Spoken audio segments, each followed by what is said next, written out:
আলহামদুলিল্লাহ, সকল প্রশংসা আল্লাহ রাব্বুল আলামিনের জন্য, যিনি আমাদেরকে জুমার দিন আজ 20 রমজান মসজিদে এসে খুতবা শ্রবণের সুযোগ দান করেছেন। তার শুকরিয়া আদায় করছি। আলহামদুলিল্লাহ, সালাত ও সালাম বর্ষিত হোক নবী মুহাম্মদ সাল্লাল্লাহু আলাইহি ওয়াসাল্লামের উপর। 20টি রমজান আমাদের থেকে অতিবাহিত হতে যাচ্ছে। আমরা জানি না এই 20 রমজান আমরা কতটুকু আমল করতে পেরেছি, আর আমাদের আমলের দ্বারা আল্লাহ রাব্বুল আলামিনকে কতটুকু সন্তুষ্ট করতে পারলাম, এটা আমরা কেউ বলতে পারি না। তবে হিসাব করা দরকার।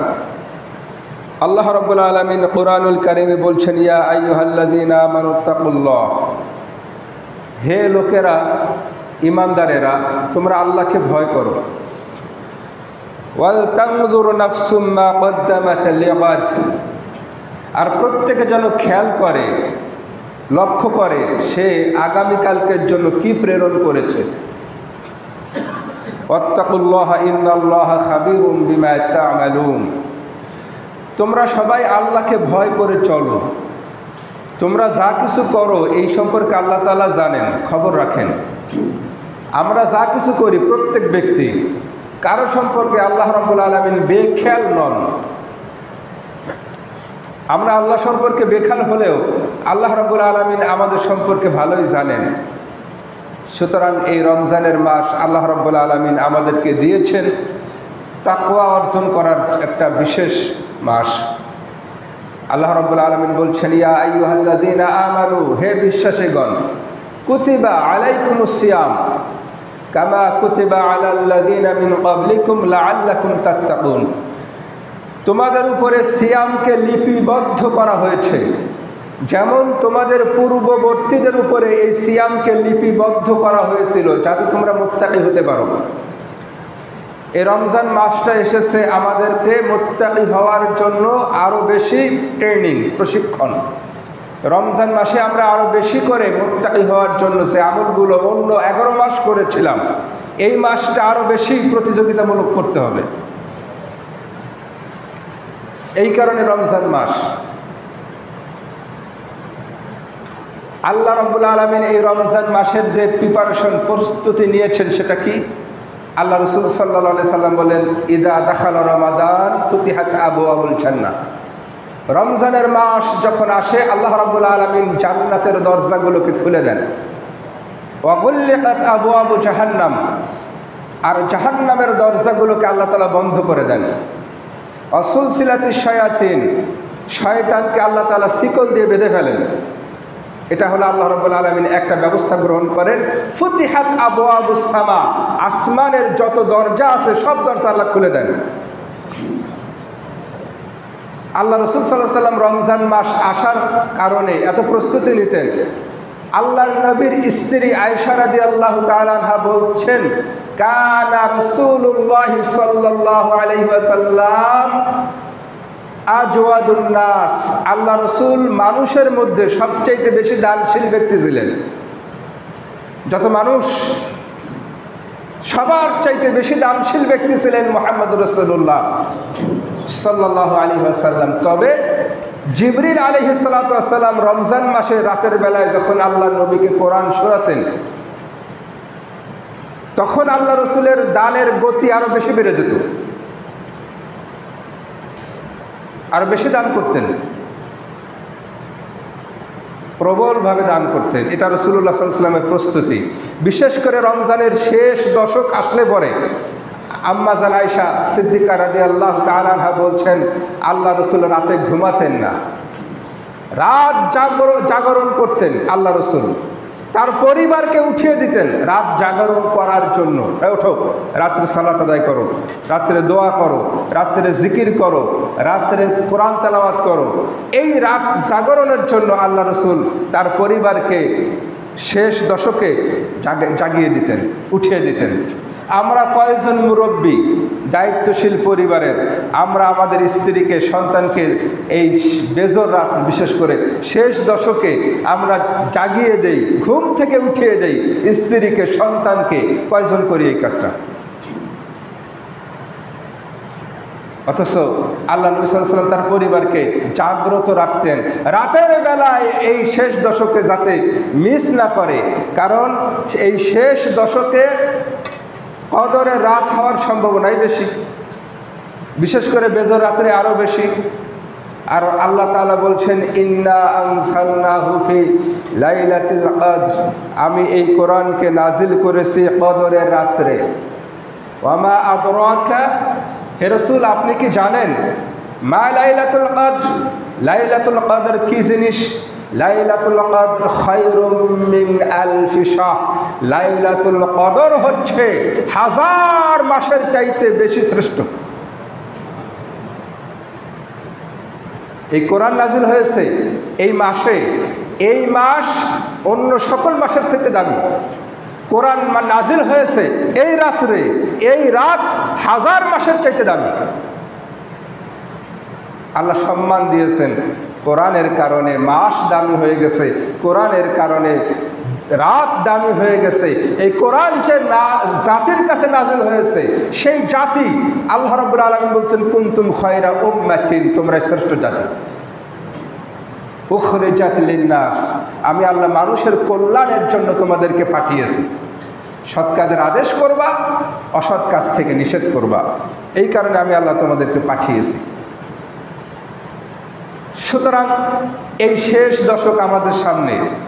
রাসূলুল্লাহ সাল্লাল্লাহু আলাইহি ওয়াসাল্লাম ইতিকাফ করতেন, শেষ দশকে মসজিদে বসতেন। যেই বছর মুহাম্মদ রাসূলুল্লাহ সাল্লাল্লাহু আলাইহি ওয়াসাল্লাম দুনিয়া থেকে বিদায় নিয়ে চলে গেছেন, সেই বছর আল্লাহ রসুল 20 দিন ইতিকাফ করেছিলেন। আমাদের যদি ইতিকাফের কথা বলা হয়, সময় নাই, খুব ব্যস্ত, এত ব্যস্ততা, ইতিকাফ করার মতো সময় 10টা দিন আমাদের কাছে নাই। অথচ হায়াত যে কতটুকু আছে তা তো আমরা জানি না। অনন্তকাল কবরে শুয়ে থাকতে হবে, আপনি 10টা দিন ইতিকাফে বসতে রাজি না, সময় হয় না, সময়ের সঙ্গে পাইরে ওঠেন না। নিয়ত থাকতে হবে, আল্লাহ রাব্বুল আলামিন সুযোগ করে দেবেন ইনশাআল্লাহ। তো এই রমজান মাসের প্রস্তুতি আল্লাহ রসুল বলেছেন, দেখেন আল্লাহ নবী সাল্লাল্লাহু আলাইহি ওয়াসাল্লাম মেম্বারে ওঠার সময় আমিন বলতেছেন, প্রথম মেম্বার, দ্বিতীয় মেম্বার, তৃতীয় মেম্বার। সাহাবায়ে কেরাম জিজ্ঞাসা করলেন, ইয়া রাসূলুল্লাহ এই আমিন বললেন কেন? আল্লাহ নবী বলতেছে, যখন প্রথম মেম্বারে আমি রসুল পাড়ি রেখেছি, জিবরিল আমিন দোয়া করেছে, আল্লাহ আপনি সেই ব্যক্তিকে ধ্বংস করে দেন যেই ব্যক্তি তার পিতা মাতাকে বার্ধক্য অবস্থা পেয়েছে, তাদের খেদমত করে জান্নাত পায়নি। আল্লাহ রসুল বলেছে আমিন, আল্লাহ কবুল করেন। চিন্তা করছেন?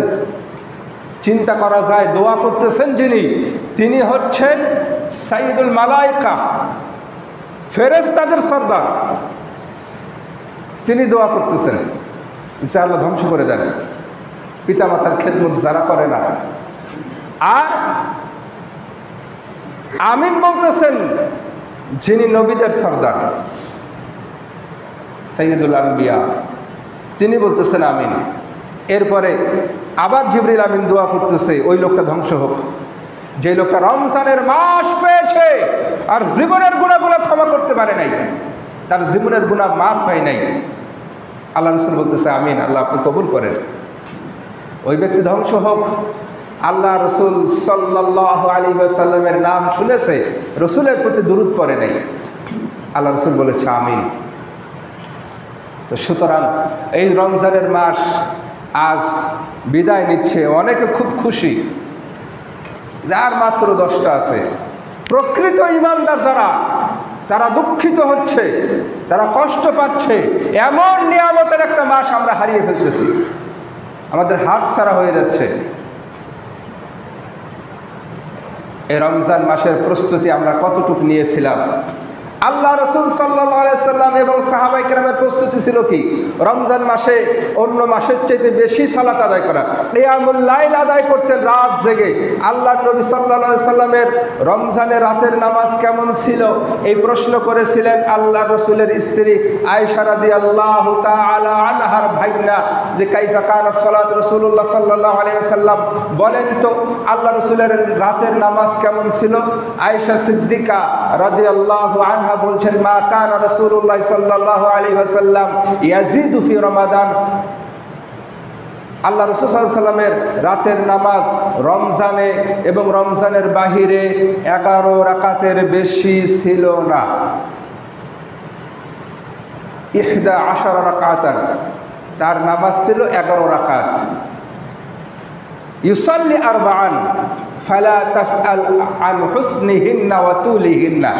আয়েশা রাদিয়াল্লাহু তাআলা আনহা বলতেছেন, আল্লাহ রাসূল 4 রাকাত নামাজ পড়তেন, যেই 4 রাকাত রাতের নামাজের এত দৈর্ঘ্য ছিল, এত লম্বা ছিল আর এত সুন্দর ছিল, ফালা তাসআল, আমার কাছে জিজ্ঞাসা করো না। সুম্মা ইউসাল্লি আরবাআন ফালা তাসআল আন হুসনিহিন্না ওয়া তুলিহিন্না।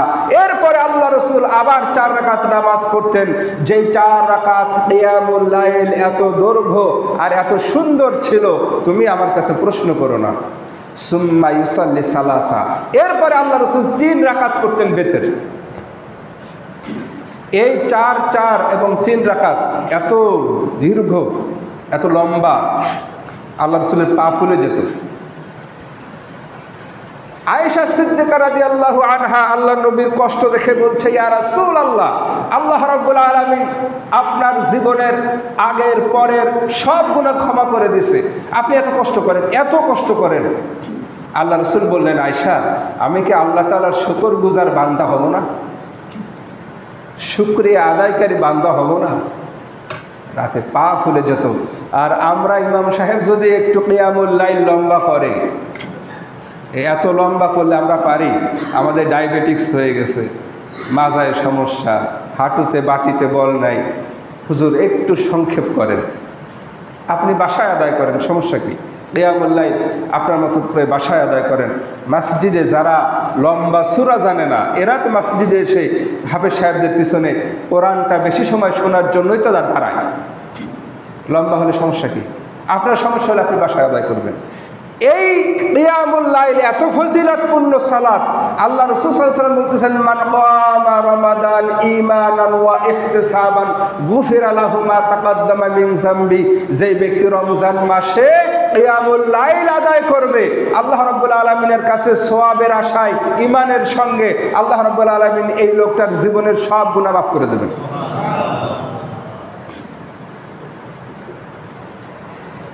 রমজানে এই প্রস্তুতি, আল্লাহ নবী সাল্লাল্লাহু আলাইহি ওয়াসাল্লাম দান করতেন, এটা একটা প্রস্তুতি।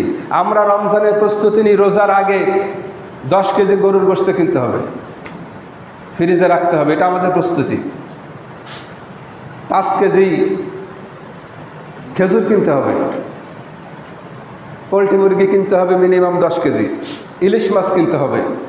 এগুলো আমাদের রোজার প্রস্তুতি কিনা, যে আমার ফ্রিজটা যেন ভরা থাকে, রমজানে যেন খাওয়ায় কোনো কষ্ট না হয়।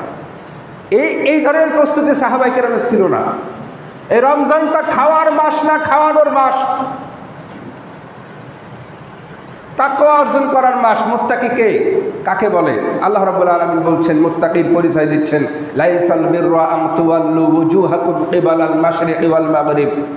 তোমরা যে পশ্চিম দিকে আর পূর্ব দিকে মুখ ফিরাও, এই পূর্ব দিকে আর পশ্চিম দিকে মুখ ফিরানোর মধ্যে কোনো কল্যাণ নাই।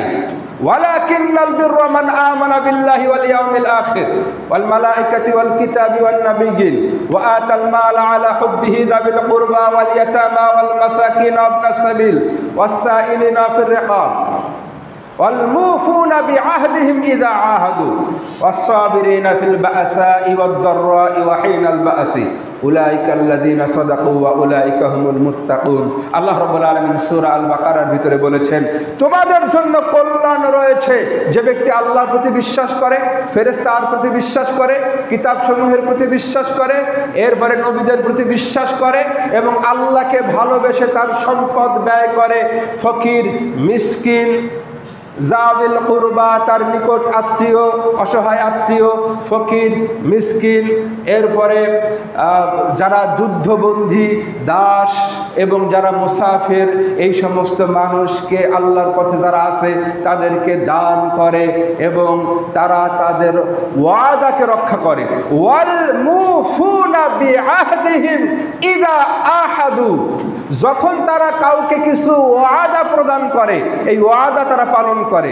ওয়াদা যথাযথভাবে পালন করা, এর ভিতরে কল্যাণ আছে, এর ভিতরে তাকওয়া আছে। এই ব্যক্তিটিকেই বলা হয় মুত্তাকি, যে তার ওয়াদাকে রক্ষা করে। অনেক মানুষ আছে নামাজ পড়ে, হজ করে আসছে, রোজাও রাখে, কিন্তু ওয়াদার ব্যাপারে গাফেল, আমানতের খেয়ানত করে, ওয়াদা কখনো ঠিকমতো পালন করে না, ওয়াদা করে ভঙ্গ করার জন্য। এটা মুনাফিকের আলামত। আল্লাহ বলতেছে তারা ওয়াদাকে রক্ষা করে। আর এই মানুষগুলোর আরেকটি বৈশিষ্ট্য হচ্ছে তারা তাদের আর্থিক সংকট, রোগাক্রান্ত অবস্থা এবং যে কোনো সংকটে তারা ধৈর্য ধারণ করে। আল্লাহ তাআলা বলতেছেন এই মানুষগুলো সত্যবাদী। উলাইকা আল্লাযিনা সাদাকু ওয়া উলাইকা হুমুল মুত্তাকুন, এরাই হচ্ছে মুত্তাকি। রমজানটা তো এই তাকওয়া অর্জন করার জন্যই আসছে। দান করতে হবে, গরিব অসহায় মানুষদেরকে খুঁজে খুঁজে দান করতে হবে। এবং যত ফকির মিসকিন অসহায় মানুষ আছে, ওয়া আম্মাস সাইলা ফালা তানহার, আল্লাহ তাআলা বলতেছে যারা সায়েল তাদেরকে ধমক দিও না, বিতাড়িত করো না। সায়েলদেরকে কিছু দিবেন। রমজান মাসে দানের প্রতিযোগিতা করার মাস, কিয়াম কোরআন তেলাওয়াতের প্রতিযোগিতা করার মাস। এই মাসে কোরআন নাজিল হয়েছে, জিবরিল আমিন কোরআনকে পুনরায় শোনাতেন আল্লাহ রসুলের কাছে সাল্লাল্লাহু আলাইহি সাল্লাম। আল্লাহ রসুল কোরআন শোনাতেন। আমাদের এই মোবাইল, এই যে ডিভাইস, মোবাইলটা এই যে কী ক্ষতিকর, কত বড় ক্ষতিকর জিনিস মোবাইলটা বর্তমানে, আর উপকারী জিনিস। মোবাইলটা একটা বস্তু, এ তো আর দোষী না, দোষ হওয়ার কিছু নাই। আমাদের ব্যবহারের জন্য মোবাইলে সময় কাটে না। রোজা রেখে আপনি একটা গান ছেড়ে দিয়েছেন, পছন্দের একটা গান, অথবা একটা নাটক দেখতেছেন, অথবা একটা সিনেমা দেখতেছেন রোজা রেখে, যাতে সময়টা তাড়াতাড়ি কাটে। রোজা কি হবে? আল্লাহ রাসূল সাল্লাল্লাহু আলাইহি ওয়াসাল্লাম বলতেছেন মাল্লাম ইয়াদা কাওলা যুরি ওয়াল আমাল বিহি ফালাইসা লিল্লাহি হাজাতান আইয়াদা তাআমাহু ওয়া শারাবাহু, যে ব্যক্তি সিয়াম রেখে আজেবাজে কাজ কর্ম পরিত্যাগ করতে পারে নাই, তার না খেয়ে থাকা আর কিছু পান করে নাই, এটা আল্লাহ তাআলার কোনো প্রয়োজন নাই। রোজা মানে বিরত থাকা, সব যাবতীয় গুনাহ পাপাচার থেকে আপনাকে নিবৃত্ত থাকতে হবে, এটাই তো সিয়াম। কিন্তু আমাদের দেশে এটা হয়, মহিলারা সারাদিন রান্না বান্না নাই, অধিকাংশ মা বোনেরা পাশের বাড়ি গিয়া শাশুড়ি, পাশের বাড়ির বুড়ির কাছে গিয়া পুতের বদনাম বলে। গতকালকে সেহারিতে যা রান্না করছে আমার ছেলের বউ, এত ঝাল দিছে, এত লবণ দিছে। আল্লাহ নবী সাল্লাল্লাহু আলাইহি ওয়াসাল্লাম মা রাসূলুল্লাহ সাল্লাল্লাহু আলাইহি ওয়াসাল্লাম তো আমান কাত্তু। আনাস রাদিয়াল্লাহু তাআলা আনহু বলেন আল্লাহ রাসূল সাল্লাল্লাহু আলাইহি ওয়াসাল্লাম জীবনে তরকারির দোষ বর্ণনা করে নাই। যদি তরকারিতে একটু সমস্যা হয়েছে খান নাই, কিন্তু যেই লোকটা রাঁধছে কষ্ট করে রাঁধছে তো। আপনি মহিলা মানুষ পাশের বাড়ি গিয়া রোজা রেখে গীবত করলেন, রোজা কি হলো? এই রমজান মাসে অনেকে আছে যে এই গীবত শেখায়ত থেকে নিজের জবানটাকে হেফাজত করতে পারে না। রোজা রেখে বসেছে এক জায়গায়, কিছু বন্ধু বান্ধব কারো না কারোর দোষ বলতেছে, কেউ শুনতেছে। আল্লাহ তাআলা বলছেন লা ইয়াগতাব বা'দুকুম বা'দা আইয়ুহিব্বু আহাদুকুম আইয়াকুলা লাহমা আখিহি মাইতান ফাকারিহতুমুহু। আল্লাহ তাআলা বলতেছেন যে তোমরা একজন আরেকজনের ব্যাপারে গীবত করবা না। তোমরা কি পছন্দ করো নিজের মৃত ভাইয়ের গোশত খাওয়া? তোমরা তো এই মৃত ভাইয়ের গোশত খাওয়াকে কেউ পছন্দ করে? ঘৃণা করো তোমরা, আল্লাহকে ভয় করো। কারো দোষ তার পিছনে বলা। সাহাবায়ে কেরাম বলতেছে ইয়া রাসূলুল্লাহ ইন কানা ফীহি মা আকুলু আমি আমার ভাইয়ের যেই দোষটা বলেছি আসলেই যদি সেই দোষটা তার ভিতরে থাকে, এটা কি গীবত হবে? আল্লাহ রাসূল বলতেছেন, হা ইন কানা ফিহি মা তাকুলু ফাকাদ ইগতাবতাহু, তুমি যেই কথাটা বলেছো ওই দোষ যদি তার ভিতরে থাকে তাহলে তুমি তার গীবত করেছো, আর যদি না থাকে ফাকাদ বাহাত্তাহু, তাহলে তুমি তাকে মিথ্যা অপবাদ দিয়েছো। গুনাহ হবেই, কোনো মাপ নাই। সুতরাং সিয়াম রেখে কেন গল্প করা এত দরকার কি? যদি দেখেন যে গল্প করতে গেলে গীবত হবে, আমসিক আলাইকা লিসানাকা ওয়াবকি আলা খাতিআতাক। আল্লাহ রাসূল সাল্লাল্লাহু আলাইহি ওয়াসাল্লাম একজন সাহাবী বললেন, ইয়া রাসূলুল্লাহ মান নাজা, আমি কি করলে নাজাত পাবো? আল্লাহ রাসূল সাল্লাল্লাহু আলাইহি ওয়াসাল্লাম বললেন যে তুমি তোমার জবানকে নিয়ন্ত্রণ করো, নিজের পাপের জন্য ক্রন্দন করো, নিজের বাড়িতে অবস্থান করো, নিজের ঘরে অবস্থান করো, আর নিজের জবানটাকে সংরক্ষণ করো, আর নিজের পাপের জন্য কান্নাকাটি করো। অন্যের পাপ নিয়ে আলোচনা সমালোচনা করে নিজের পাপ বাড়ানোর কোনো দরকার আছে? আরও রোজা রেখে। সুতরাং এগুলো আমাদের সতর্ক সাবধান থাকতে হবে রমজান মাসে। বিশেষ করে এই মোবাইল কেন্দ্রিক যে সমস্যা তৈরি হয়েছে, আমাদের অধিকাংশ পরিবারের বাচ্চারা এখন মোবাইল ছাড়া খাবার খায় না। ঠিক বললাম না ভুল বললাম? মায়েরা বলে যে মোবাইল না দিলেও ভাত খাবে না, ওরা খাওয়ানো যায় না। এই অভ্যাসটা ওর থেকে কে তৈরি করছে? এই জন্য তো মা দায়ী, বাবা দায়ী। আমাদের সময় তো মোবাইল ছিল না, আমরা ভাত খাইনি, খাওয়া দাওয়া করছি না আমরা। তো এখন কেন পারে না? কারণ আপনি অভ্যাস করে ফেলছেন। ছেলে এখন টম অ্যান্ড জেরি কার্টুন দেখবে আর ভাত খাবে, ও সরাই নিল আর ভাত খাবে না। আর ওইটা টম অ্যান্ড জেরি কার্টুন, ঠাকুমার ঝুলি কার্টুন যেইগুলো আছে বাংলাদেশে চলে আর কি, বাচ্চারা দেখে, এইগুলো দেখে কি শিখবে? ও ভালো কিছু শিখতে পারবে? একটা আরেকটা দাবড়াচ্ছে, এছাড়া তো শেখার কিছু নেই। আর মায়েরাও এই সন্তানদের ব্যাপারে গাফেল। তারা বাচ্চাদেরকে কোরআন তেলাওয়াত শোনাতে হবে। এই মোবাইল দিয়া ভালো পজিটিভ কিছু সম্ভব। অনেক দিনই ভাই আছে যারা এই মোবাইলে অশ্লীলতা দেখে না,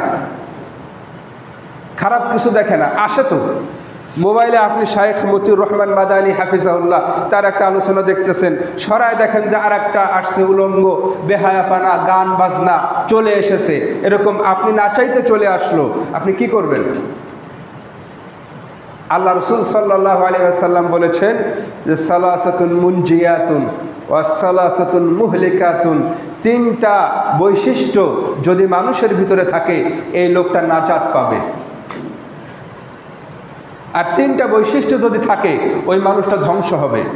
ফাআম্মাল মুনজিয়াতুন ফাতাকওয়াল্লাহ ফিস সিররি ওয়াল আলানিয়া, কোন মানুষের ভিতরে যদি এই বৈশিষ্ট্য থাকে, সে প্রকাশ্যে আল্লাহকে ভয় করবে, গোপনেও আল্লাহকে ভয় করবে। প্রকাশ্যে আল্লাহকে ভয় করবে, গোপনেও আল্লাহকে ভয় করবে, সেই ব্যক্তি নাজাত পাবে। আপনি মোবাইলে একা একা বাসায় বসে দেখতেছেন, একটা উলঙ্গ ছবি আসছে, আপনি ক্লিক করে ওটা দেখবেন, এটা আপনি আল্লাহকে ভয় করলেন না, কিন্তু আপনি সঙ্গে সঙ্গে ওটা সরিয়ে ফেলেন। আস্তাগফিরুল্লাহ, আস্তাগফিরুল্লাহ, আপনি সরিয়ে ফেললেন। এটাকে নিজের নফসের সঙ্গে জিহাদ করা হয় না? এই জিহাদটাকে ছোটোখাটো জিহাদ, কেউ দেখতেছে না, আমি ইচ্ছা করলে এই ছবিটা দেখতে পারি, এই গানটা দেখতে পারি, এই উলঙ্গ মেয়ের নাচটা দেখতে পারি। আমি এই অবস্থায় আল্লাহকে ভয় করে ওটার থেকে নিজের হৃদয়টাকে নিবৃত করে রাখলাম, সরিয়ে ফেললাম।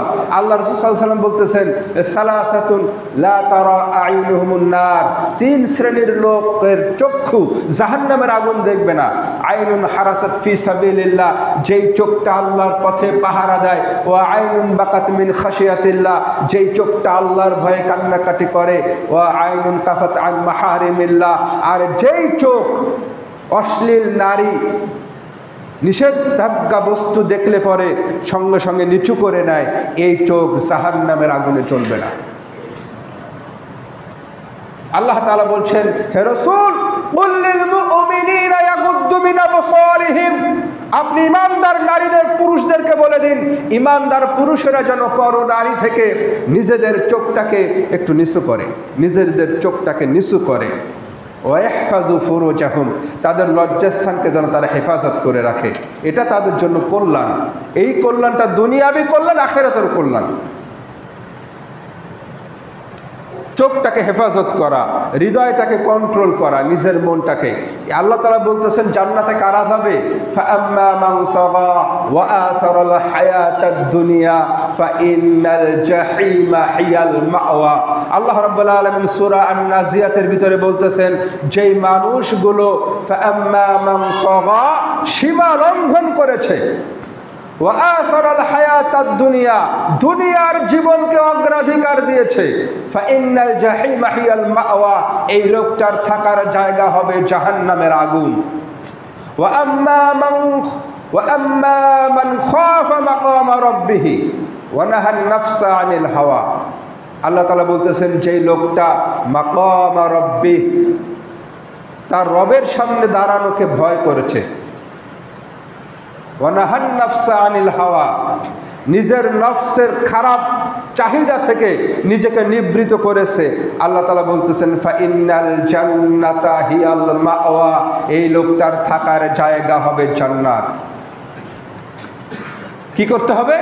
নফসের চাহিদা থেকে, নফসের খারাপ প্রবণতা থেকে নিজেকে কন্ট্রোল করতে হবে। পরনারী দেখলে হেফাজত করতে হবে, চোখটাকে, জবানটাকে হেফাজত করতে হবে, আজে বাজে গালাগালি গীবত করা যাবে না, নিজেকে কন্ট্রোল করতে হবে। তাহলে এই লোকটা নাজাত পাবে। তার জন্যই আল্লাহ রাব্বুল আলামিন ওয়া উজলিফাতিল জান্নাতু লিল মুত্তাকিন, আল্লাহ তাআলা বলতেছেন ইয়াউমা লা ইয়ানফাউ মালু ওয়ালা বানুন, সেই দিন কিয়ামতের মাঠে তার সন্তান, তার সম্পদ তার কোনো উপকারে আসবে না। ইল্লা মান আতাল্লাহু বিকলবিন সালিম, শুধুমাত্র যেই মানুষগুলো আল্লাহর কাছে বিশুদ্ধ হৃদয় নিয়ে উপস্থিত হতে পারবে। ওয়া উজলিফাতিল জান্নাতু লিল মুত্তাকিন, আল্লাহ তাআলা বলছেন মুত্তাকিদের নিকটে জান্নাতকে নিয়ে আসা হবে। জান্নাতকে নিয়ে আসা হবে মুত্তাকিদের কাছে। যারা তাকওয়া অবলম্বন করে চলাফেরা করে, নফসে, এই আমরা অনেকে রোজা রেখে রাতের বেলায় সাহারি করার পরে এত বেশি খাওয়া দাওয়া হয়ে গেছে, পেট ভরে গেছে, পানি খাই ইচ্ছা মতো যাতে সারা দিন আর পিপাসা না লাগে। কি বুদ্ধি, কষ্ট না হয়। এই কষ্টটা তো আল্লাহর জন্য, তাই না? আল্লাহ তাআলা সাউমুলি ওয়া আনা আজজি বিহা, এই সিয়াম আমার জন্য, এর পুরস্কার আমি আল্লাহ দান করব। তো আমরা অনেকে সাহারি করার পরে আর মসজিদে যাই না, বাসায় ফজরের নামাজ পড়ে ঘুমায় পড়ি, ফজরের ফরজ নামাজ পড়ে আর যাবো না মসজিদে, রোজা রাখতেছি এই তো বেশি, বাসায় নামাজ পড়ে ঘুমায় পড়ি। কাজটা কি ঠিক হলো? কাজটা কি সঠিক হলো? রমজান মাসে ফজরে মসজিদে তেমন মুসল্লি নাই কেন? তারাবিতে তো বহুত মুসল্লি। তারাবির নামাজ সারা রাত জেগে আপনি আদায় করেছেন মসজিদে জামাতের সঙ্গে, যেই নেকি আপনি পেয়েছেন, বিশ্বাস করুন ফজরের নামাজের জন্য বাড়ি থেকে বের হয়ে যখন জামাতে উপস্থিত হয়েছেন তার চাইতে বহুগুণ নেকি আপনি পাবেন। আল্লাহ রাসূল বলেছেন মান তাতাহহারা ফি বাইতিন মিন বুয়ুতিল্লাহ, মান তাতাহহারা ফি বাইতিহি মিন বুয়ুতিল্লাহ, যে ব্যক্তি তার ঘরের থেকে ওযু গোসল করে, মানে পবিত্রতা অর্জন করে বের হলো আল্লাহর ঘরের দিকে, নিজের ঘর থেকে আল্লাহর ঘরের দিকে বের হলো, লিয়াকদি ফারিদাতাম মিন ফারাইদিল্লাহ, তার উদ্দেশ্য হলো আল্লাহ রাব্বুল আলামিন তার উপরে যে সালাতকে ফরজ করেছে, ফরজ সালাত আদায় করবে। কানাত লাহু খুতুওয়াতুহু ইহদাহা তাহুত্তু খাতিআতান ওয়াল উখরা তারফাউ দারাজাতান। আল্লাহ রাসূল বলতেছেন এই লোকটা যখন তার নিজের বাড়ি থেকে ওযু করে পবিত্রতা অর্জন করে মসজিদের উদ্দেশ্যে রওনা দিয়েছে, আপনি ফজরে সাহারি করে যখন ওযু করে মসজিদের উদ্দেশ্যে রওনা দিয়েছেন, আল্লাহ রাসূল বললেন এর প্রত্যেকটা দুইটি কদমের প্রথম কদমে আল্লাহ রাব্বুল আলামিন একটা গুনাহকে ক্ষমা করে দেন। লিয়াকদি ফারিদাতাম মিন ফারজ, যেহেতু ফরজ আদায় করতে গেছে, ফরজ সালাত আদায় করতে গেছে, আর আরেকটি কদমে আল্লাহ রাব্বুল আলামিন এই লোকটার মর্যাদাকে বৃদ্ধি করে দেন। বলবেন যে হুজুর আমার বাড়ি তো অনেক দূরে। কিয়ামতের মাঠে যেই লোকের বাড়ি মসজিদ থেকে যত দূরে ছিল সেই লোক তত বেশি খুশি হবে, কারণ প্রত্যেকটা কদমে গুনাহ মাফ হচ্ছে আর মর্যাদা বৃদ্ধি পাচ্ছে। তাহলে বাড়ি দূরে থাকা ভালো না ধারে থাকা ভালো? দূরে থাকা ভালো না? অনেকে বলে যে আল্লাহর রহমতে মসজিদের গায়ে আমার বাড়ি, এটা আল্লাহর রহমত, এটাও আল্লাহর রহমত যদি আপনি অলস হন। কিন্তু যারা নিয়মিত মসজিদের জামাতের মুসল্লি, তাদের জন্য তাদের বাড়ি মসজিদ থেকে দূরে থাকা ভালো। প্রত্যেকটা কদমে নেকি, সাথে মসজিদে যায় জামাতে শরীক হওয়া নেকি এটা না। আপনি রওনা দিয়েছেন, আল্লাহর ফেরেশতারা নেকি লেখা শুরু করেছে। অনেকে রোজা রেখে নামাজই পড়ে না, রোজা হবে? হবে না। বাইনাল কুফর, বাইনাল রাজুল ওয়া বাইনাল কুফর তারকুস সালাত, একজন ব্যক্তির ঈমানদার হওয়া আর কুফরি করা এর পার্থক্য করে দেয় নামাজ। নামাজ নাই, ওর ঈমান ঠিক নেই। তাহলে আপনি নামাজ পড়বেন না আবার রোজা রাখবেন, এটা কেমন কথা? রোজা তো ঈমানদারদের তাকওয়াকে বৃদ্ধি করবে, আপনি তো ঈমানদারের খাতা থেকেই নিজেকে ধরে রাখতে পারলেন না, কুফরি করে ফেলেছেন। সালাত পরিত্যাগ করা কুফরি করা। অনেকে বলে হুজুর ঠিক মতো দুই এক ওয়াক্ত মিস যায় প্রতিদিন, এটা করা যাবে না। কোনো কারণে ধরেন জোহরের নামাজ আপনি আদায় করতে পারেননি, কারণবশত হয়ে গেল আপনি জোহরের নামাজ আদায় করতে পারেননি, তখন আপনি এই নামাজটা আসরের সময় হয়ে গেছে, আপনি আগে জোহরের 4 রাকাত পড়ে তারপরে আসরের নামাজে দাঁড়াবেন। অথবা ইমাম সাহেব নামাজে দাঁড়ায় গেছে, আপনার জোহর মিস গেছে, কিন্তু ইমাম সাহেব দাঁড়াইছে তো আসরের নামাজে, আপনি এসে ইমাম সাহেবের পিছনে নামাজে দাঁড়াবেন, আপনার নিয়ত হবে জোহরের। ইমাম সাহেব আসর করলো, আপনি জোহর করলেন, এরপরে আপনি একা একা 4 রাকাত আসরের সালাত আদায় করবেন। অর্থাৎ আপনার বিগত ফরজটা আগে আদায় করে নিতে হবে, ওটা পরিত্যাগ করার কোনো সুযোগ কোনো মুসলমানের জন্য নাই।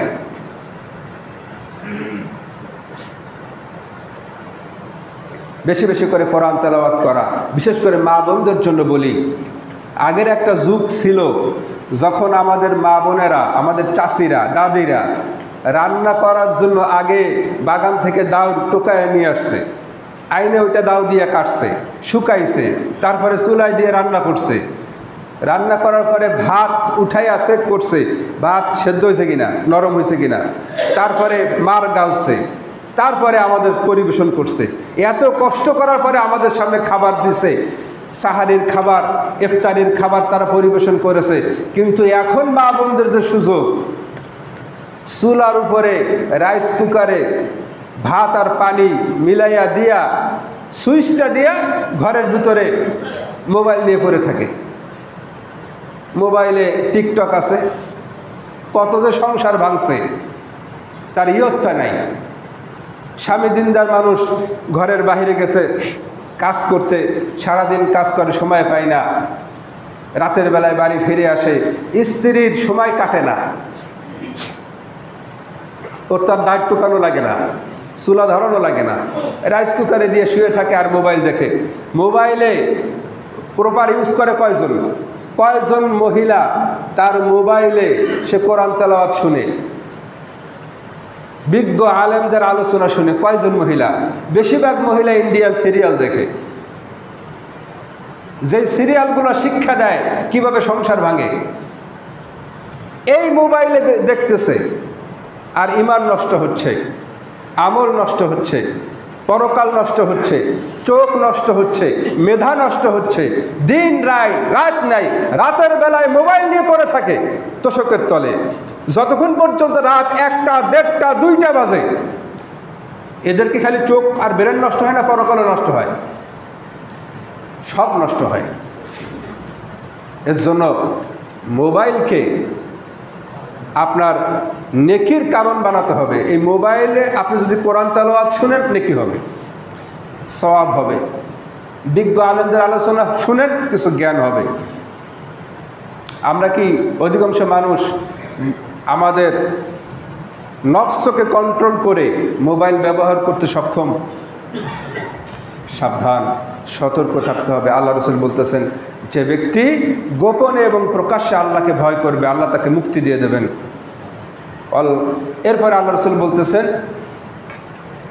আল কাউলু বিল হাক্কি ফির রিদাই ওয়াস সাখাত, যে ব্যক্তি কারো সন্তুষ্টি আর অসন্তুষ্টি দেখে না, সে প্রত্যেক অবস্থায় আল্লাহ রাব্বুল আলামিনের সন্তুষ্টির জন্য মানুষ খুশি হলো আর বেজার হলো দেখে না, হক কথা বলে, এই লোকটাকে আল্লাহ তাআলা নাজাত দিয়ে দেবেন। হক কথা বললে নিজের স্ত্রী অসন্তুষ্ট হয়, হক কথা বললে নিজের মা বাবা অসন্তুষ্ট হয়, কিছু করার নাই, আমি হক কথাই বলবো, এই লোকটাকে আল্লাহ তাআলা পছন্দ করেন, এই লোকটাকে আল্লাহ রাব্বুল আলামিন নাজাত দিয়ে দেবেন। আল কসদু ফিল গিনাই ওয়াল ফাকরি, আল্লাহ রাসূল সাল্লাল্লাহু আলাইহি ওয়াসাল্লাম বলতেছেন, যে ব্যক্তি দারিদ্র অবস্থায় আল্লাহর পথে দান করে এবং ধনাঢ্য অবস্থায়ও আল্লাহর পথে ব্যয় করে, যারা আল্লাহর পথে ব্যয় করে আল্লাহ রাব্বুল আলামিন তাদেরকে নাজাত দিয়ে দেবেন। এই বৈশিষ্ট্য, আপনি দরিদ্র, আপনার টাকা পয়সা কম আছে, তাও দান করতে হবে, যতটুকু আছে সেখান থেকে দান করেন। দরিদ্র ব্যক্তিও দান করবে, তাকেও মানুষ দান করবে, বিশেষ করে সাদাকাতুল ফিতর, সাআম মিন তামারিন আও সাআম মিন শাঈরিন, ফারাদা রাসূলুল্লাহ সাল্লাল্লাহু আলাইহি ওয়াসাল্লাম, আল্লাহ রাসূল সাল্লাল্লাহু আলাইহি ওয়াসাল্লাম এটা ফরজ করে দিয়েছেন, এক সা পরিমাণ খাদ্য দ্রব্য এটা বাইতুল মালে জমা করবে প্রত্যেক ব্যক্তি, সে গোলাম হোক অথবা সে মুক্ত হোক।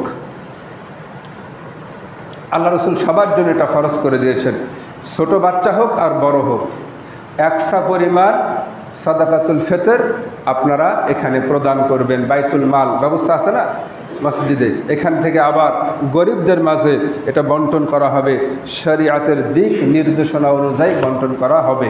সুতরাং সাদাকাতুল ফিতর আপনারা এটা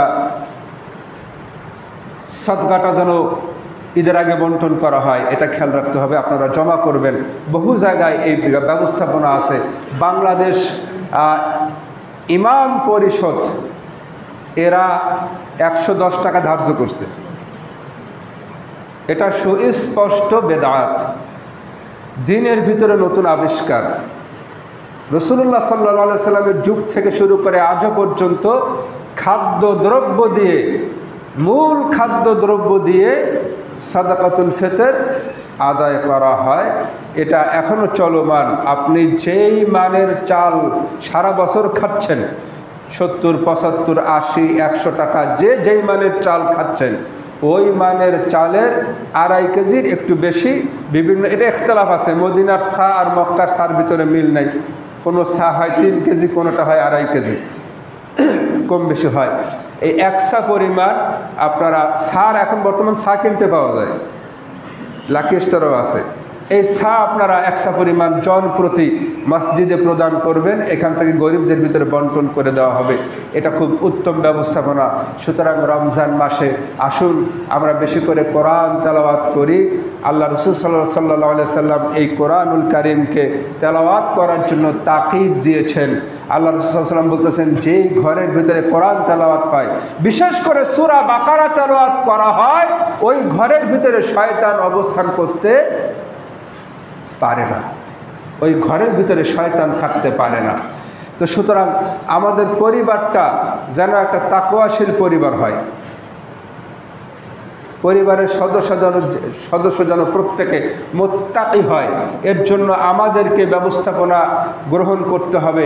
আমার পরিবারের শিক্ষক যেন আমি হই, কিন্তু আমরা কি হতে পেরেছি?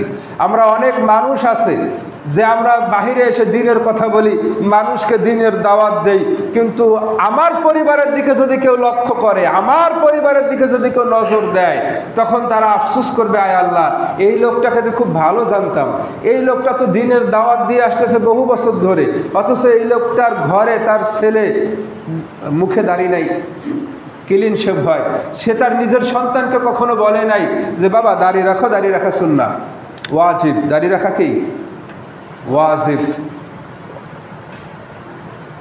এই কথা বলে নাই কখনো।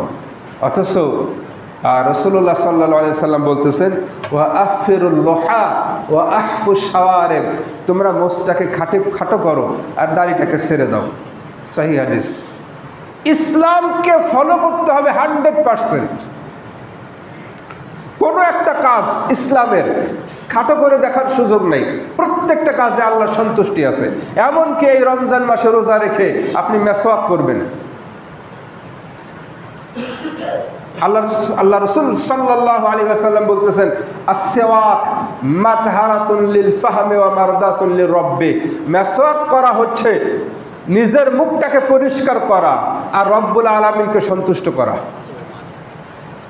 এই মেসওয়াক করলে এই দুটো কাজ হয়। আমরা অধিকাংশ মানুষ মেসওয়াক করি না, রোজা রেখেও মেসওয়াক করা যায়। রাসূলুল্লাহ সাল্লাল্লাহু আলাইহি সাল্লাম যখনই ঘরে ঢুকতেন মেসওয়াক করতেন।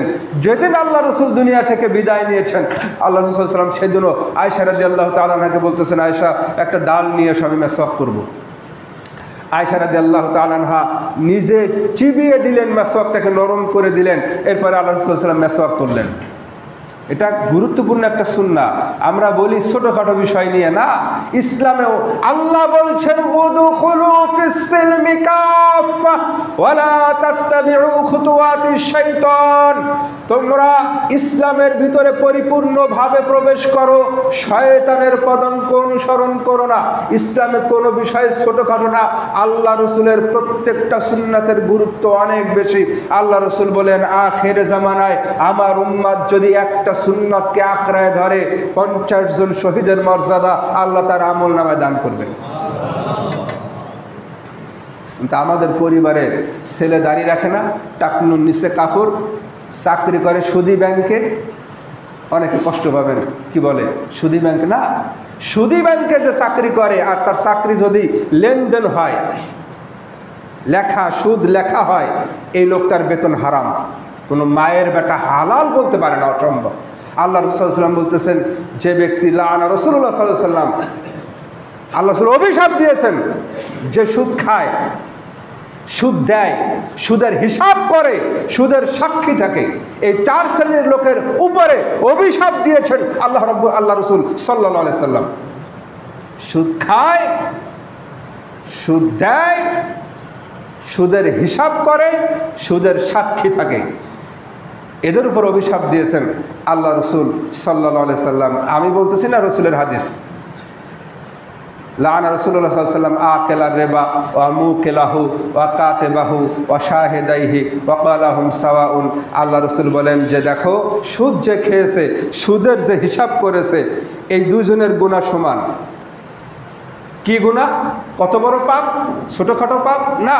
আল্লাহ রাসূল সাল্লাল্লাহু আলাইহি সাল্লাম বলতেছেন যে ব্যক্তি জেনে শুনে 1 দিরহাম সুদ খায়, ওহুয়া ইয়ালাম আশাদ্দু মিন 36 জানিয়া, 36 বার ব্যভিচার করলে যে পাপ হয়, 1 দিরহাম সুদ খেলে তার গুনাহ এর চাইতে মারাত্মক।